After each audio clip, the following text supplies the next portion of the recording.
The blood on Willa Durant's hands had long stopped bothering her, but the foreman's voice still made her stomach clench with something sharp and bitter.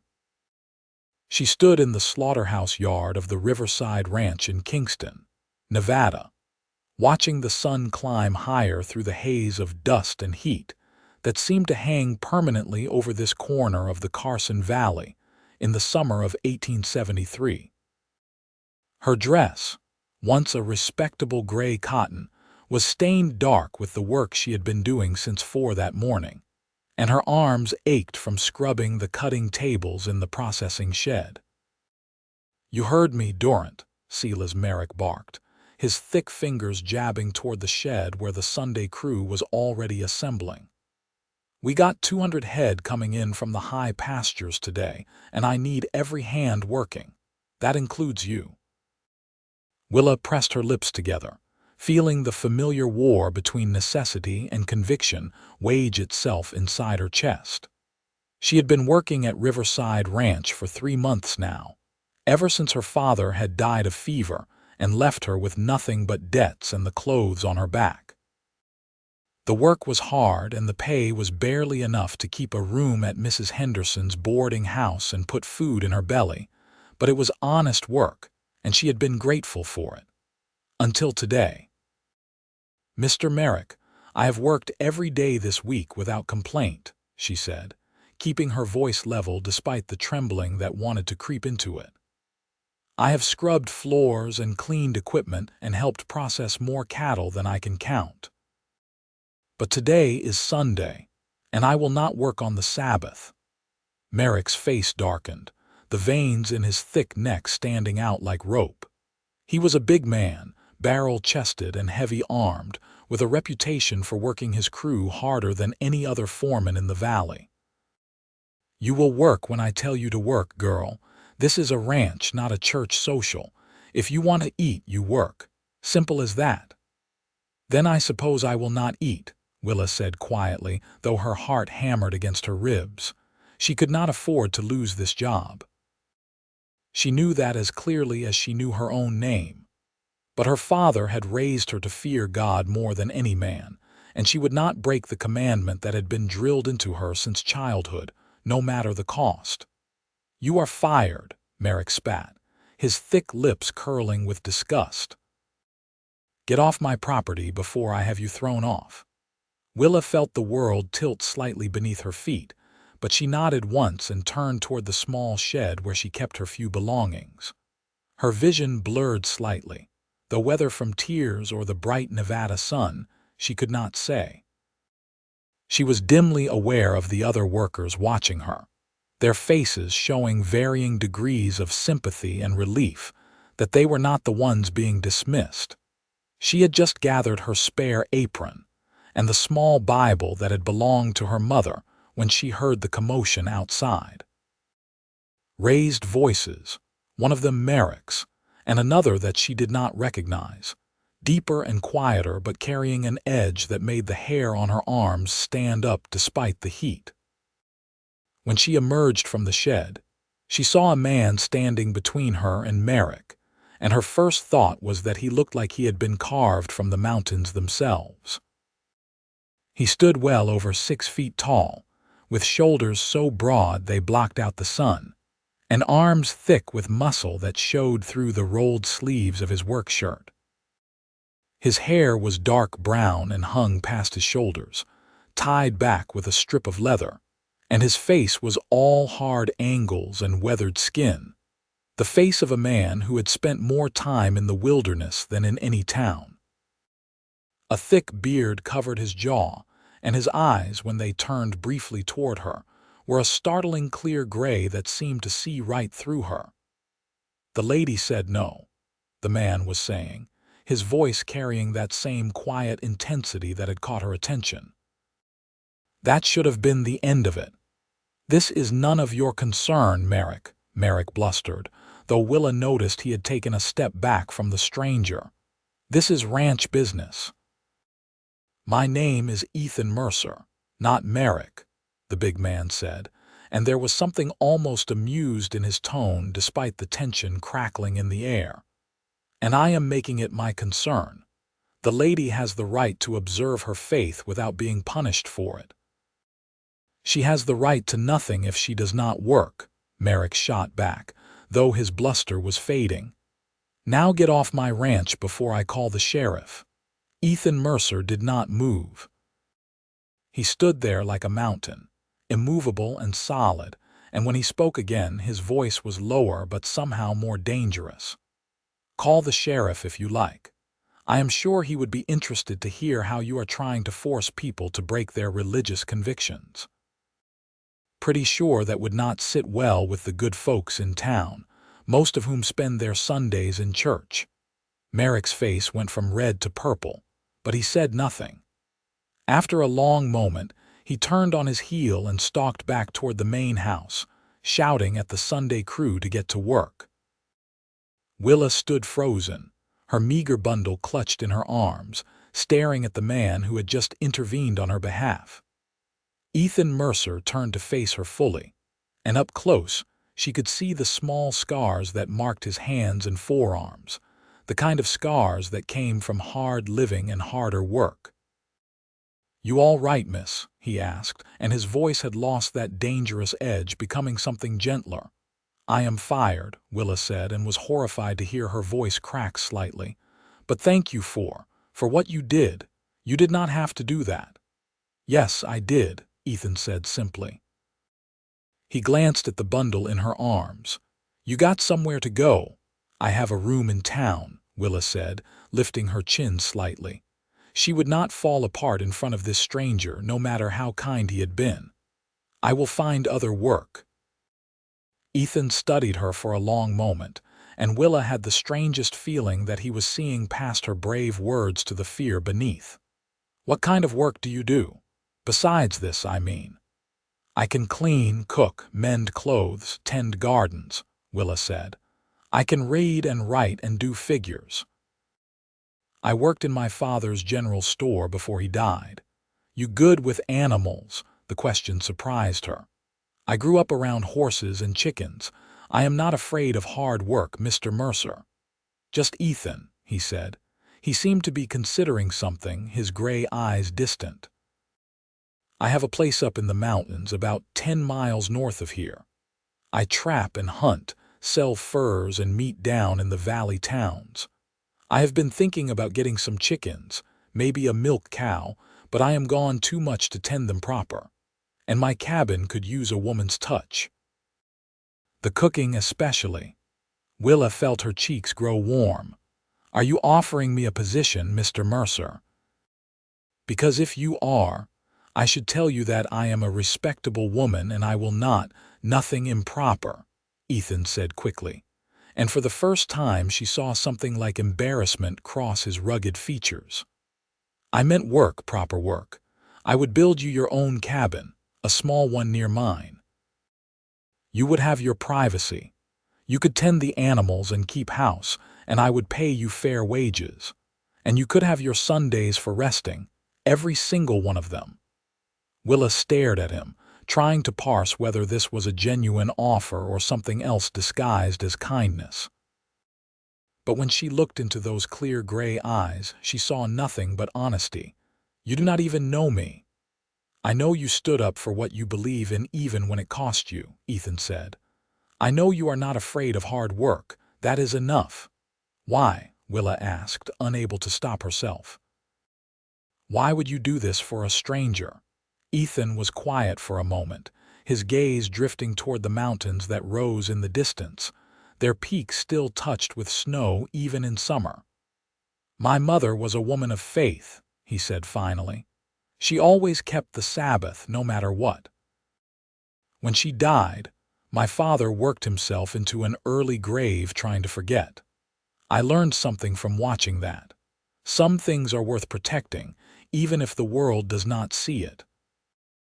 Willa felt something shift in her chest, a loosening of the tight knot of fear that had been there since Merrick had fired her. "I accept your offer," she said, "on the condition that everything is proper and respectable." "You have my word," Ethan said, and extended his hand. His palm was calloused and rough when she shook it, but his grip was careful, as though he was aware of his own strength and mindful not to hurt her. "I will need to collect my things from the boarding house," Willa said. "I will take you," Ethan said. He gestured toward a large buckskin horse tied near the ranch entrance. "That is Brutus. He is gentle despite his size."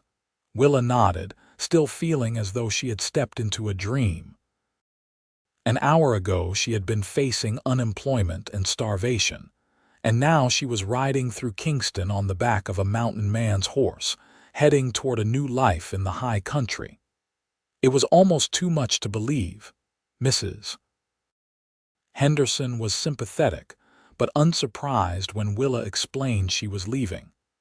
"I had a feeling Merrick would push you too far eventually," the older woman said as she helped Willa pack her few belongings into a worn carpet bag.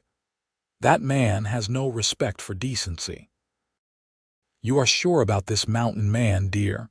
You do not know anything about him." "I know he stood up for me when no one else would," Willa said, folding her other dress carefully, "and I trust my instincts." Mrs. Henderson pursed her lips but did not argue further. She pressed a small package into Willa's hands as she left.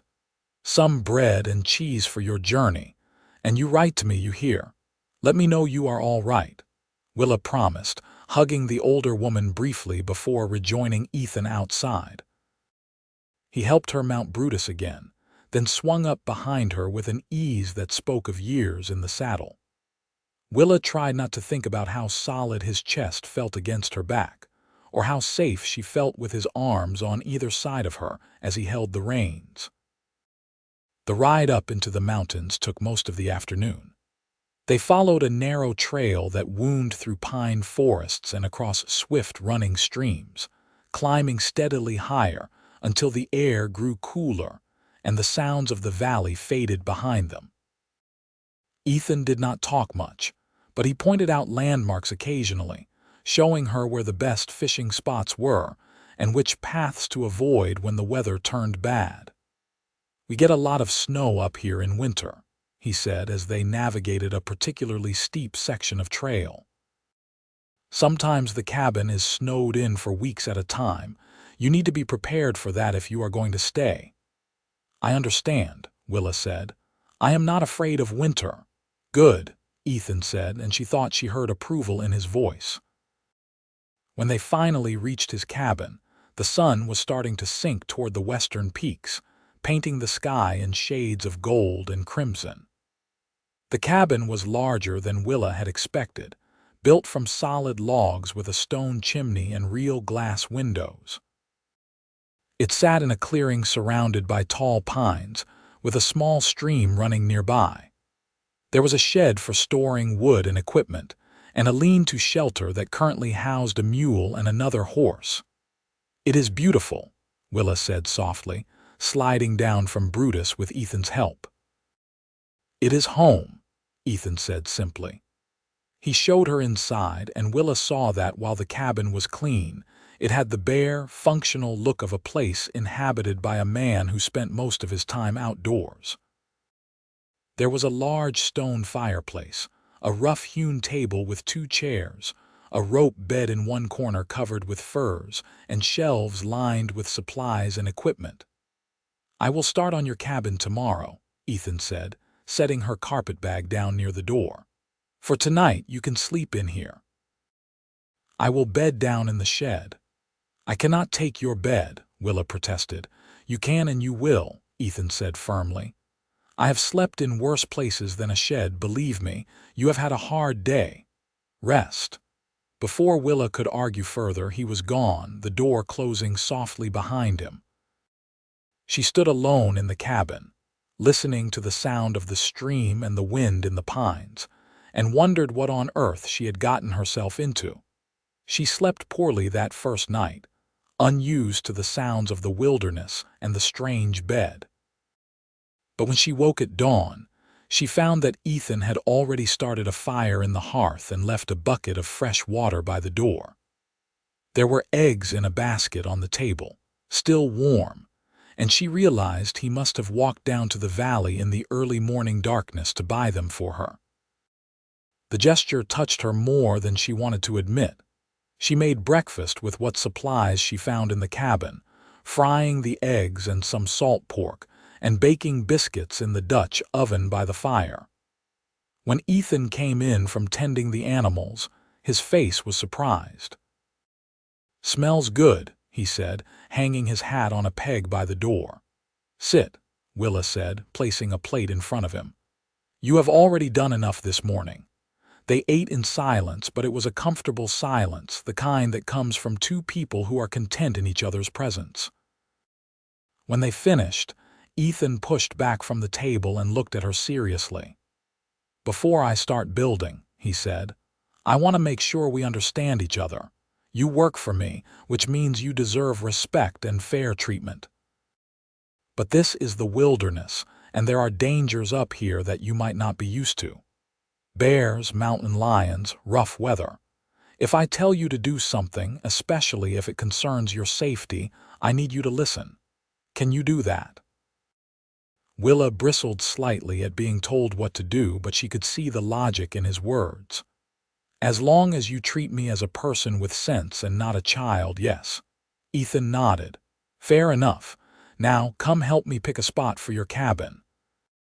They spent the morning walking the clearing, with Ethan explaining the advantages and disadvantages of different locations.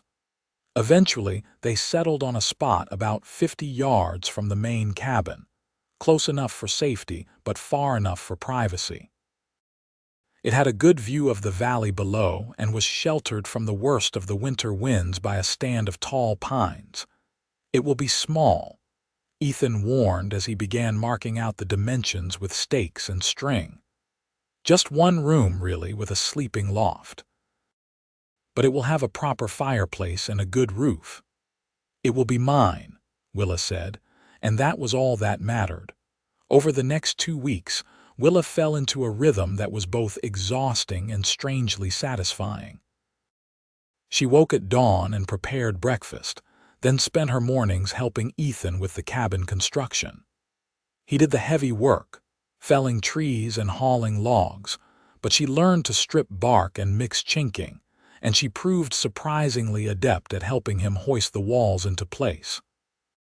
In the afternoons, while Ethan worked on the roof or the chimney, Willa tended the small garden patch she had started near the main cabin, pulling weeds and watering the vegetables that were already growing there from seeds Ethan had planted earlier in the season but had not had time to tend. She also explored the clearing and the nearby woods, always staying within sight of the cabins as Ethan had instructed. She found wild berries growing along the stream and spent an afternoon picking them, her fingers stained purple by the time she finished. That night, she made a berry cobbler that earned her the first real smile she had seen from Ethan. "This is better than anything I have had in years," he said, scraping his bowl clean. "My mother taught me," Willa said, feeling a warm glow at the praise. "She said a good cobbler could cure most ailments of the spirit." "Your mother was a wise woman," Ethan said. They began talking more in the evenings, after the day's work was done, and they were too tired to do more than sit by the fire. Willa learned that Ethan had grown up in Missouri, the son of a farmer who had brought his family west looking for a fresh start. His mother had died of cholera when Ethan was 15, and his father had followed her 2 years later, leaving Ethan alone in the world. "I tried settling life for a while," Ethan said, staring into the flames. "Worked on ranches, tried my hand at mining, but I never felt right in towns, surrounded by people. The mountains called to me. Up here, things make sense. The rules are simple. Work hard, respect the land, and it will take care of you." "Do you ever get lonely?" Willa asked softly. Ethan was quiet for a long moment. "Sometimes," he admitted, "but loneliness is better than being surrounded by people and still feeling alone. I learned that the hard way." Willa understood that better than she wanted to. After her father died, she had been surrounded by people in Kingston, but she had never felt more isolated. Everyone had been sympathetic, but no one had truly helped, and she had learned that kindness and charity were two very different things. "What about you?" Ethan asked, turning to look at her. "You have family anywhere?" "No," Willa said. "My mother died when I was 12. It was just my father and me after that, running the store. He was a good man, but he was not good with money. When he died, I discovered he had debts I knew nothing about. The store had to be sold to pay them, and I was left with almost nothing." "I am sorry," Ethan said, and the simple sincerity in his voice made Willa's throat tighten. "It is in the past," she said, forcing brightness into her tone. "I am here now, and that is what matters." Sunday came again, and true to his word, Ethan did not ask her to work. Instead, he saddled Brutus and rode down to Kingston for supplies, leaving Willa alone in the clearing. She spent the morning reading her Bible and praying, sitting on a flat rock by the stream with the sun warm on her face. In the afternoon, she walked slowly through the woods, marveling at the peace and beauty around her. When Ethan returned near sunset, he was leading a milk cow behind Brutus, along with a crate strapped to the mule that contained 6 chickens. "Thought we could use them," he said, his expression carefully neutral as though he was unsure of her reaction. Willa felt something warm bloom in her chest. He had spent his Sunday, the one day he did not need to work, securing the animals that would make her job easier and her position more permanent. "Thank you," she said, and meant it with every fiber of her being. "The cow's name is Bessie," Ethan said, dismounting and beginning to unload the chickens. "At least, that is what the farmer called her. You can change it if you want, and the chickens are yours to name." Willa helped him settle the animals, constructing a quick coop for the chickens and showing Bessie the lean to where she would sleep. By the time they finished, it was full dark, and the stars overhead were so bright and numerous that Willa felt she could reach up and touch them. "I have never seen stars like this," she said, standing in the clearing with her head tilted back. Ethan stood beside her, close enough that she could feel the warmth radiating from his body. "One of the benefits of living away from town," he said. "No lamp light to block them out." They stood there in comfortable silence, and Willa found herself acutely aware of Ethan's presence beside her. Over the past 2 weeks, she had grown accustomed to his quiet strength, his competence, his unexpected moments of kindness. She had also become aware of other things, like the way his muscles moved beneath his shirt when he worked, or the way his eyes crinkled at the corners when he smiled, or the sound of his laugh, rare but genuine when it came. She was falling for him, she realized with a start. Falling for this mountain man who had defended her when she had no one else, who had given her work and shelter and respected her faith. The realization should have frightened her, but instead it felt right, like a key turning in a lock. Ethan must have sensed her looking at him, because he turned to meet her gaze. For a moment, something passed between them, something electric and alive, and Willa thought he might say something. But then he cleared his throat and stepped back. "Getting late," he said gruffly. "You should get some rest." Willa nodded, disappointed but not surprised. Whatever was growing between them would take time, she understood that. Ethan was not a man who rushed into anything, and she would not push him.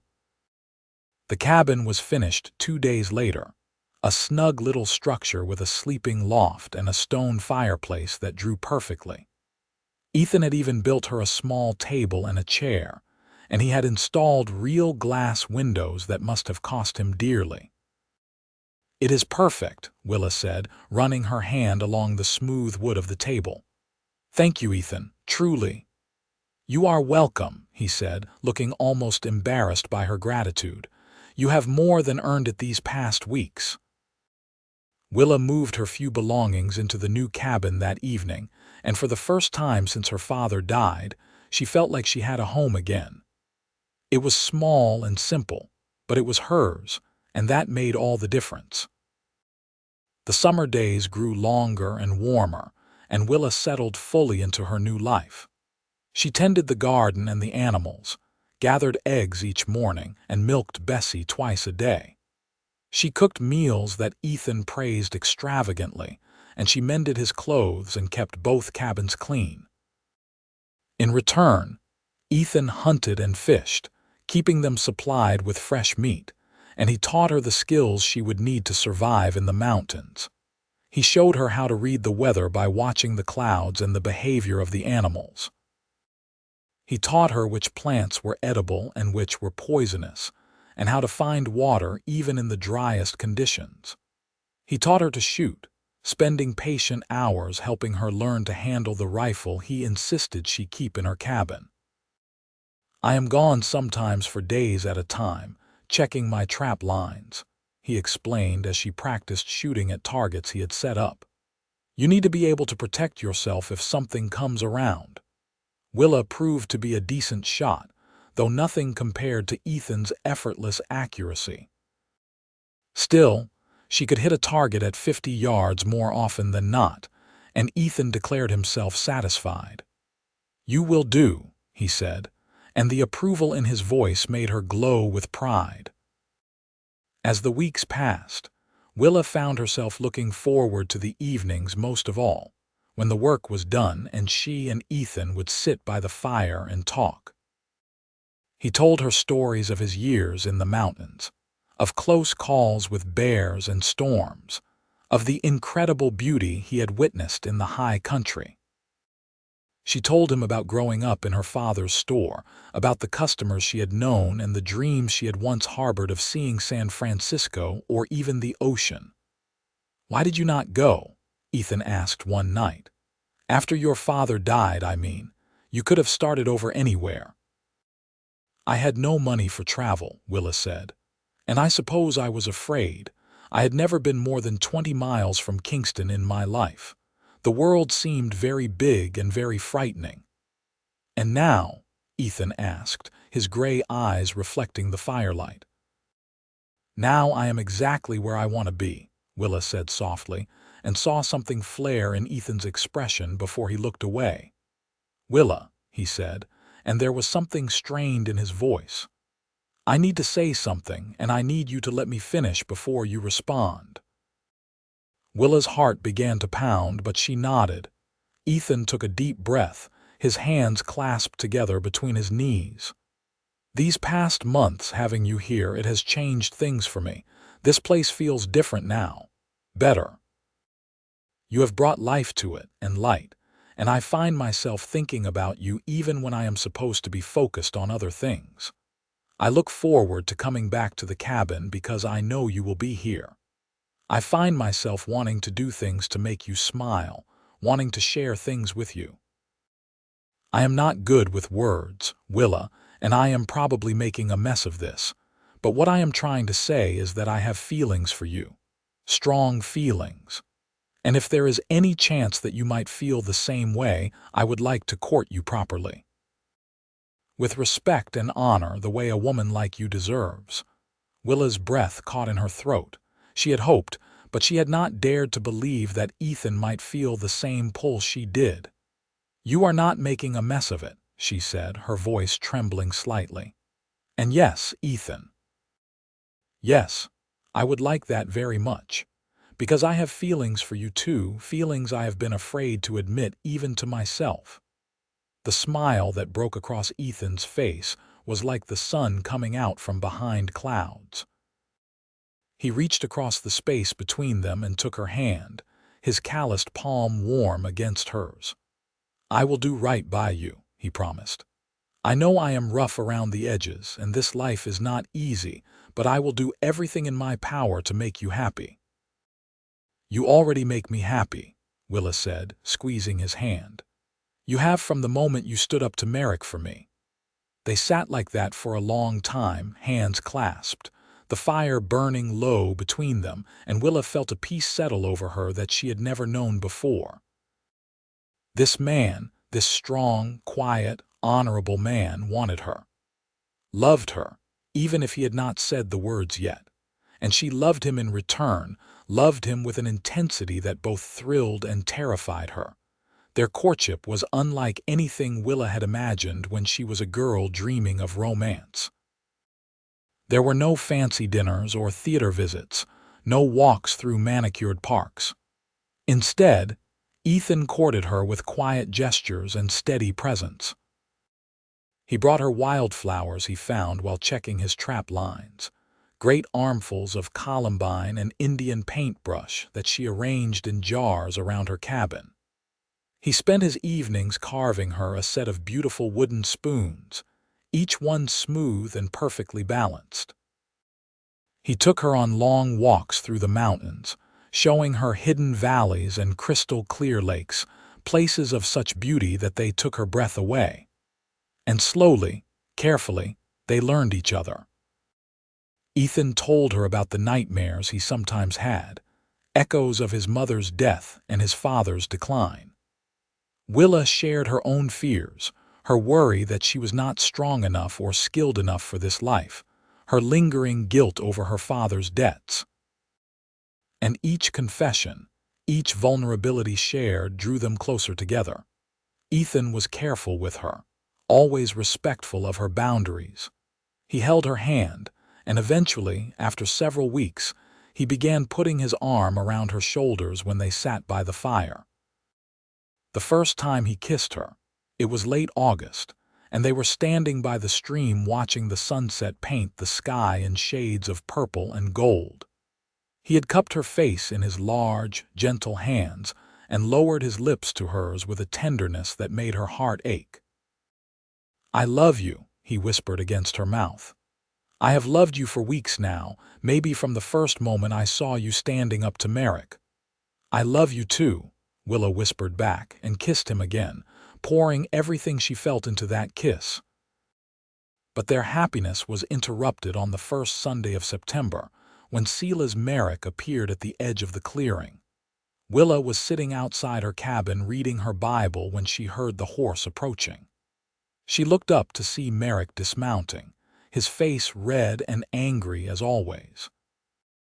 Ethan was checking his trap lines and would not be back until evening. She stood slowly, setting her Bible aside, and tried to keep her voice steady. "Mr. Merrick, what are you doing here?" "Come to talk some sense into you," Merrick said, stalking toward her. "I have been watching Durant. You and that mountain man playing house up here. It is not right, a single woman living alone with a man. Decent folks in town are starting to talk." "I do not live with him," Willa said, her hands clenched at her sides. "I have my own cabin, and what I do is none of your concern or the town's." "You should come back to the ranch," Merrick said, and there was something sly in his expression now. "I am willing to overlook your disrespect before. You can have your job back, and maybe, if you are smart, you and I could come to an arrangement.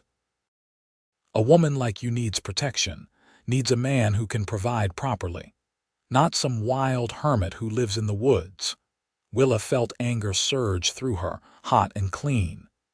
"Get off this property, Mr. Merrick. You have no right to be here, and you have no right to speak to me this way." Merrick's face darkened.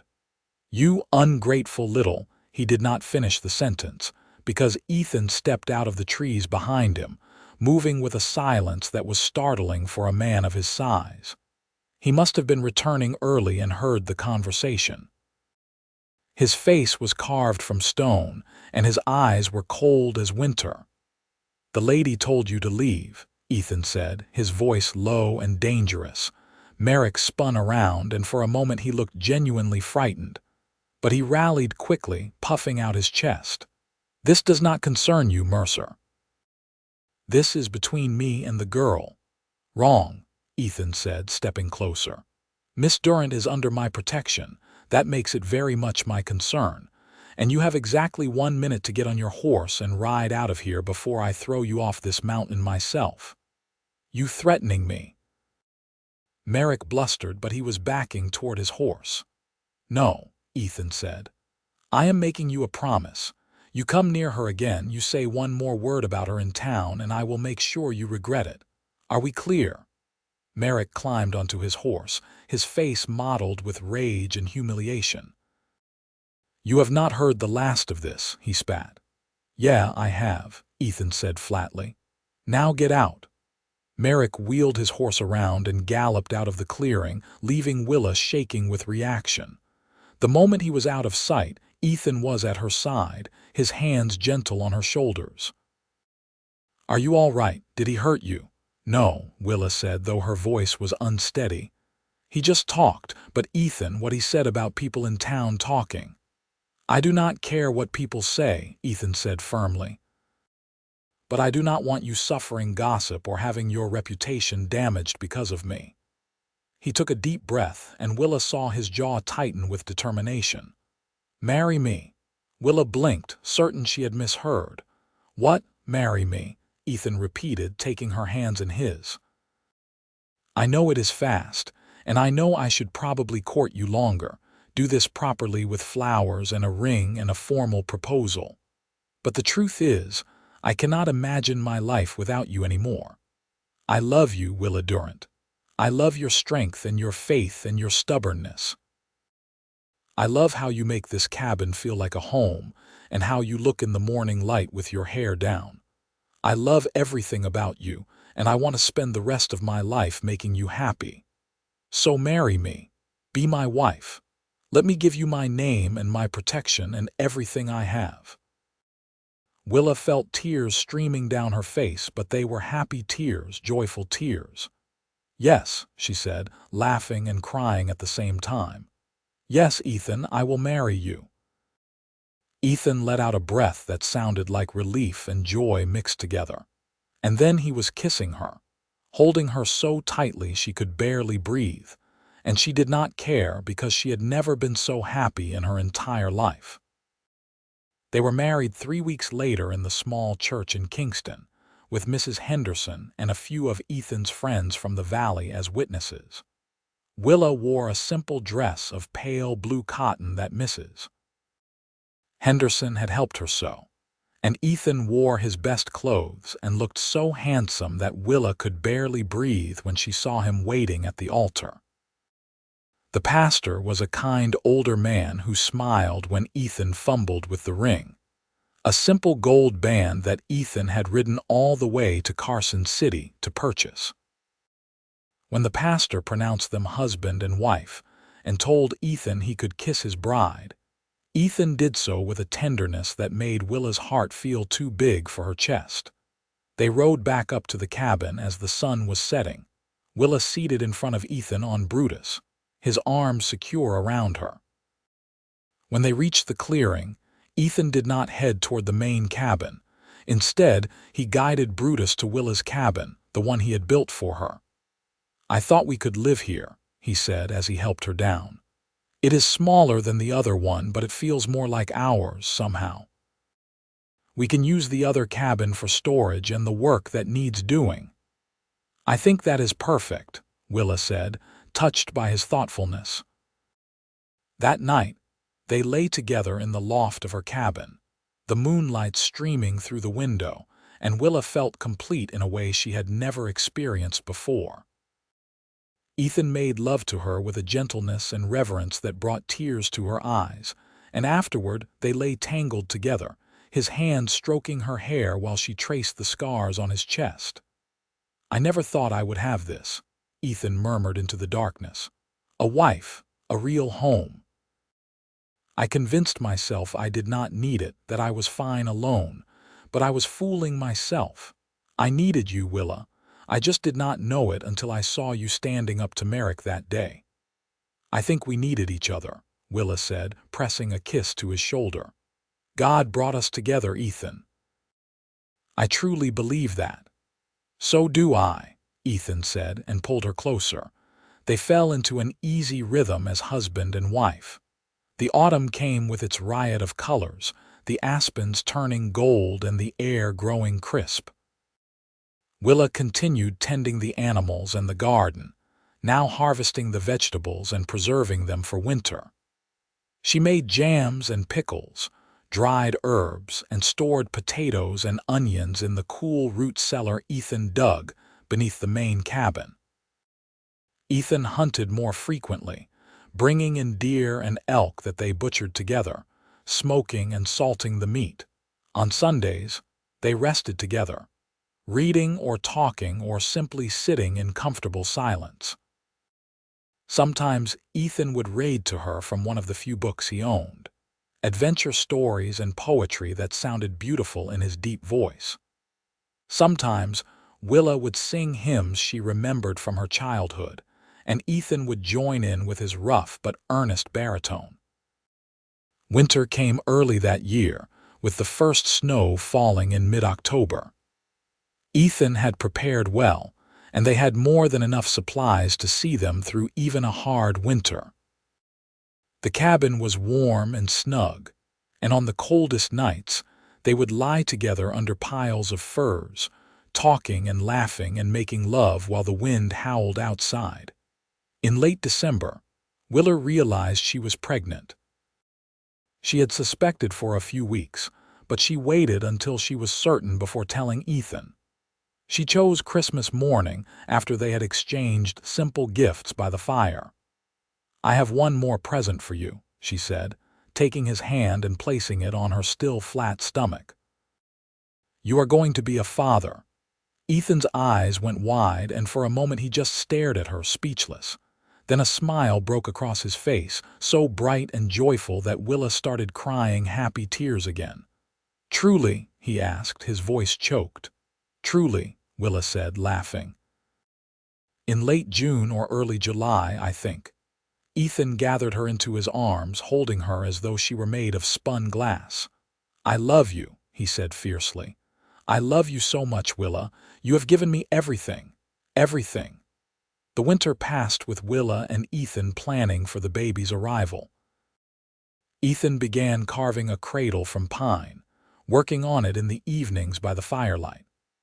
Willa sewed baby clothes from soft cloth she had put aside, tiny gowns and blankets that she embroidered with careful stitches. They discussed names endlessly, laughing over some suggestions and seriously considering others. Spring came slowly to the mountains, but when it finally arrived, it was glorious. The snow melted, the streams ran high and fast, and wildflowers carpeted the meadows. Willa's belly grew round and full, and Ethan became increasingly protective, barely letting her lift anything heavier than a dish. "I am not made of glass," Willa protested when he insisted on carrying water from the stream. "No, but you are carrying our child," Ethan said stubbornly. "And I will not take any chances." Their son was born on a warm July afternoon, with Mrs. Henderson there to help with the delivery. Ethan had ridden down to bring her up to the cabin a week before, knowing the baby could come at any time. The birth was long and difficult, but when it was finally over and Willa held their son in her arms, she thought she had never seen anything so perfect. "He has your eyes," she whispered to Ethan, who was kneeling beside the bed with tears streaming down his face. "And your nose," Ethan said, gently touching the baby's tiny face. "He is perfect, Willa. Absolutely perfect." They named him Jacob after Willa's father, and he was a healthy, strong baby who rarely cried and seemed content to watch the world with his solemn gray eyes. Ethan was a devoted father, rising with Willa for night feedings and walking the floor with Jacob when the baby was fussy. Watching this big, strong mountain man cradle their tiny son with such tenderness and care made Willa fall in love with him all over again. The years passed in a blur of happiness and hard work. When Jacob was 2, Willa became pregnant again, and their daughter Sarah was born the following spring. 2 years after that came another son, Daniel, and then finally, when Willa was 30, their youngest daughter, Grace. The cabin grew more crowded but also more joyful. Ethan built additions, creating more sleeping space and a larger living area. The children grew up wild and free, learning to fish in the stream, to identify animal tracks, to tell which berries were safe to eat.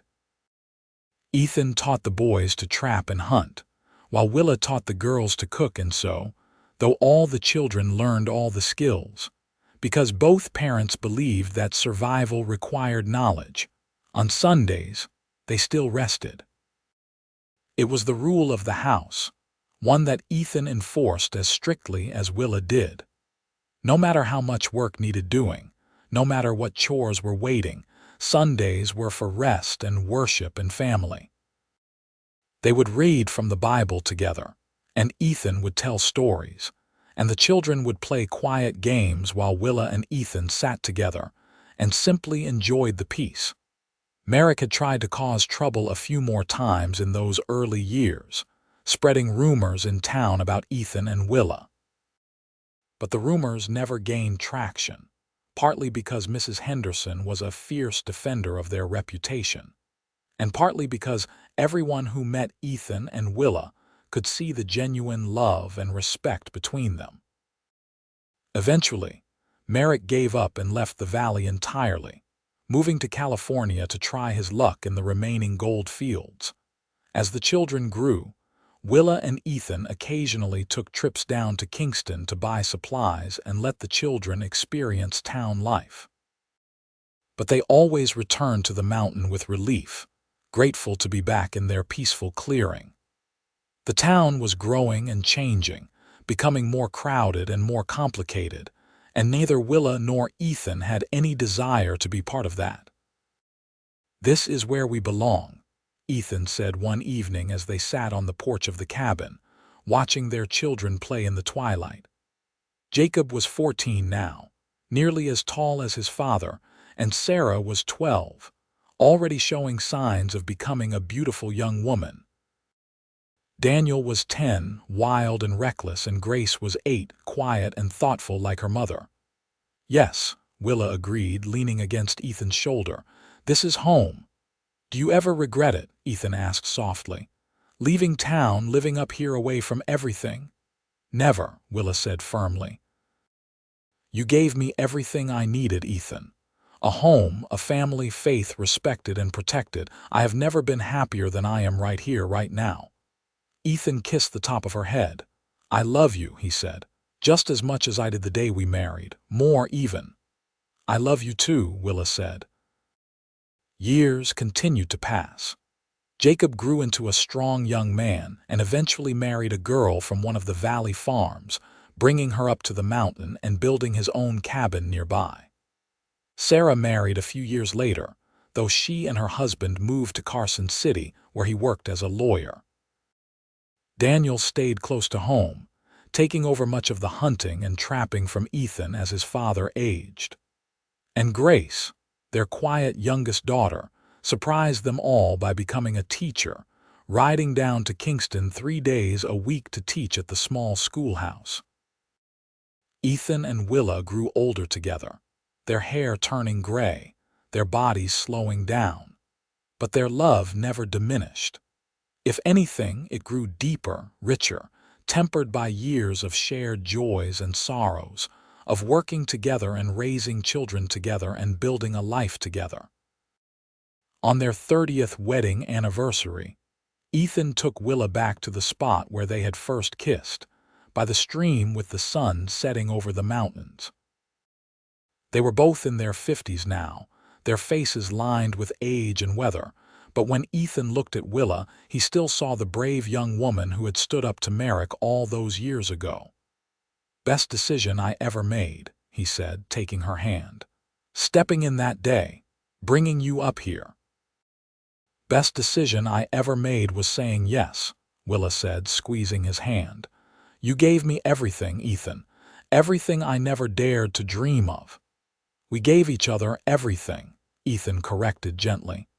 "That is how it works when two people truly love each other." They stood there as the sun set, painting the sky in the same shades of gold and crimson it had shown them 30 years ago.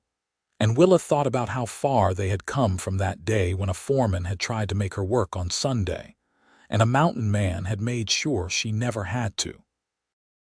That one act of kindness, that one moment of standing up for what was right, had changed both their lives forever. "Thank you," she whispered, though she was not entirely sure if she was thanking Ethan or God or both. "For what?" Ethan asked. "For seeing me," Willa said. "For valuing me. For loving me. Always," Ethan promised, and kissed her as the stars began to appear overhead, the same stars that had witnessed the beginning of their love and would shine on long after they were gone.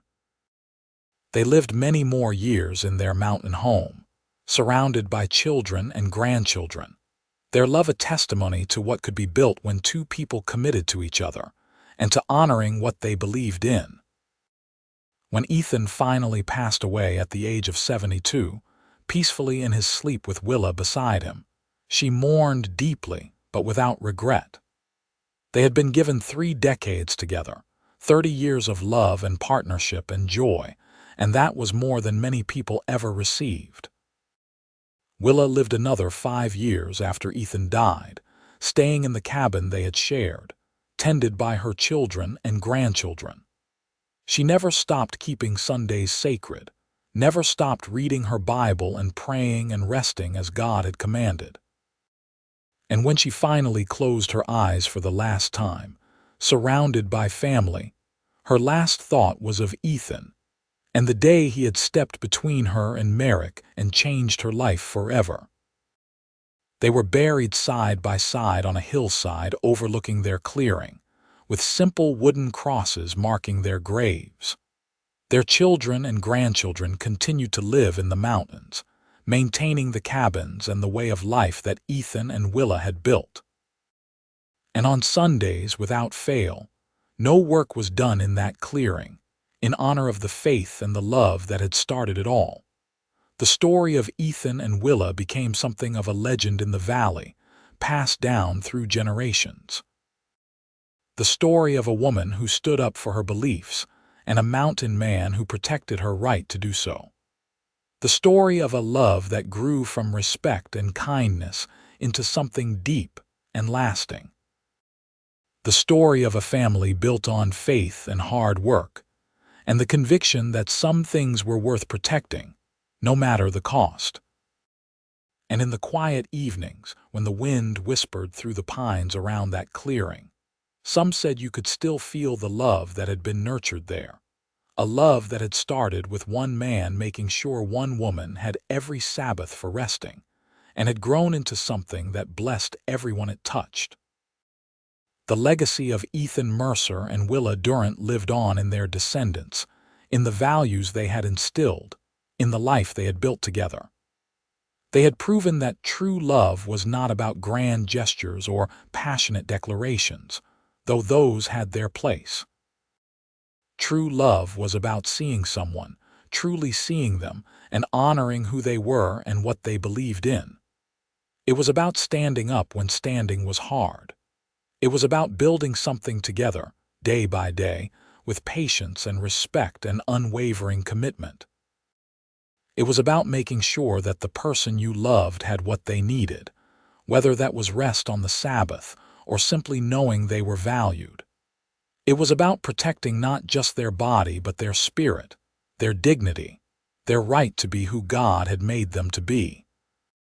And that kind of love, the kind that Ethan and Willa had shared, was the kind that lasted forever, echoing through generations, a light in the darkness, a shelter in the storm, a testament to the power of two hearts joined in faith and devotion. The mountains remembered them. The stream that ran through their clearing still ran clear and cold. The pines that had sheltered their cabins still stood tall and strong. And somewhere in the fabric of that place, woven into the very earth and stone, was the love story of a mountain man and the woman he had protected, the woman who had become his wife, his partner, his everything. It was a story worth telling, worth remembering, worth holding up as an example of what could be when two people put their faith first and their love second, and found that in doing so, both flourished beyond measure. It was a story of the Wild West, of hard times and harder choices, but ultimately it was a story of hope, of redemption, of love conquering all obstacles. And that was a story that would never grow old, never fade, never be forgotten as long as there were people who believed in the power of doing what was right, the importance of honoring faith, and the incredible, transformative force of true love.